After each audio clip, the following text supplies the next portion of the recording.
I really want to help you with your ball striking in this video. The majority of the golfers that I help with their games benefit from better ball striking. There aren't many golfers out there who hit out the centre every single time. If your ball striking improves, two things happen. Number one, your scores go down. That's always a good thing. But number two, it's more fun. It's way more enjoyable just to have the ball come out the centre of the club and have that really nice feeling that the pros get. So I'm going to help you give you some really simple drills that you can do. And if you follow these 3 drills, there's like a sequence that we're going to go through, you're going to find your ball striking improves, because there are some common faults I see happening all too often. So what is good ball striking? Well, good ball striking is obviously the ball hitting the centre of the club. But I don't want you to think about it like that. I want you to think about it in a different way. Good ball striking happens when the club lands in the same place relative to the ball every single time. Where is that? Target side. We know that when we're hitting irons, we want the golf club to come down, make contact with the ball, and then contact the ground. The low point is target side of the ball. Now that doesn't always mean you're going to take a divot. That can depend on the ground conditions, or the club you've got, or the speed that you might have in your golf swing, but that's essentially what needs to happen. And that is, unfortunately, a non-negotiable. It has to happen. There aren't any golfers playing on the world tours who aren't doing that. They all do it. So if you can do that, you're going to have a lot more fun at the golf course. So think about the golf club moving around your body as a circle. Okay, our golf club pretty much does that. It goes up, down and back up. It's roughly a circle shape. That circle has to be in a position where the lowest part of that is target side of the ball. That's it. If you do that, you play good golf. Sounds easy.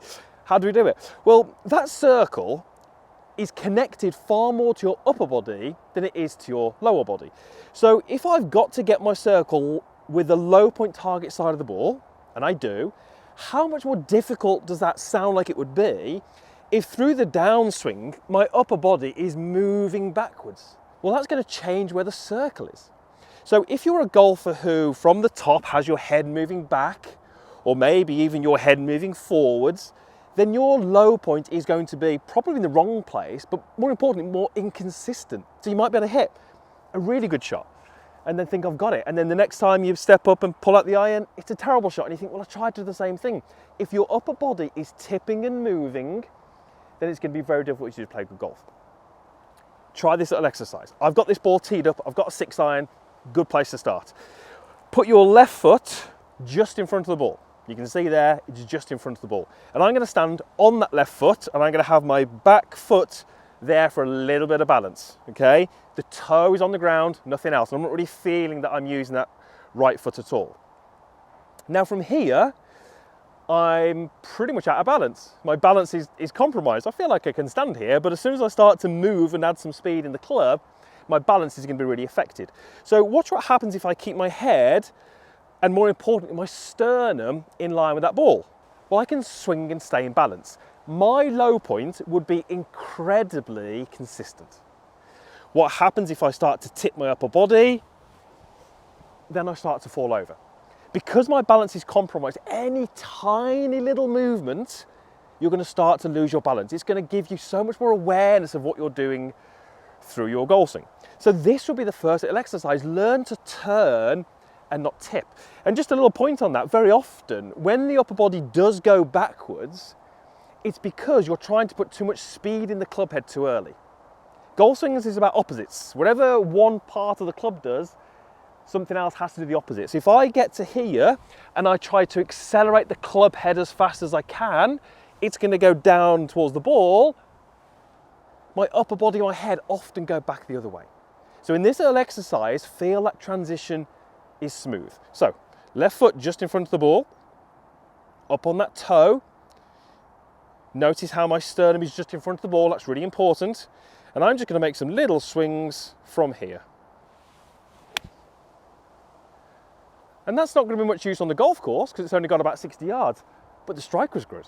The club landed where it needed to land. My low point was perfect, and I would feel like I could do that over and over again because I'm not changing where my circle is relative to the golf ball. We come on to our second little exercise. Okay?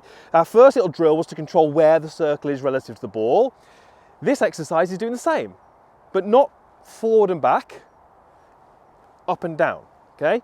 Watch what would happen to my circle if I bent my elbows. Well, the whole golf club gets pulled in towards me. So what is my circle going to do? It's going to rise up. What am I going to do from there? Now, I know what you're going to say. You'd say you would top it, but that's not always the case. As golfers, we're quite clever. We know what's happening, we feel things, we sense things. And very often, if you bend the elbows through impact, yes, you might top it, but subconsciously you feel that. And what do you do when you feel like the club moving away from the ground? You start to dip down to try and compensate for that. Now you're in a whole world of trouble because you've got to try and balance the amount that the club is coming into you with the amount that you're going down, and yeah, 1 in 20, 1 in 30 you might get right, but invariably you're going to start thinning it and fatting it. So how do you stop the elbows separating? Well, I don't want you to think about keeping the arms straight. I want you to think of this as an analogy, as a concept. Imagine you set up the golf ball, and as you set up, I go ahead and pop a balloon between your elbows, just a regular balloon. And I want you to hit little shots where you swing halfway back, halfway through, and throughout that motion, I want you to try and pop the balloon. So you're trying to squeeze your elbows together. Now what's going to happen when you squeeze your elbows together? Your arms are going to extend, and that's really important. So if I can take a setup, visualize that balloon, squeeze my elbows and try and pop that balloon,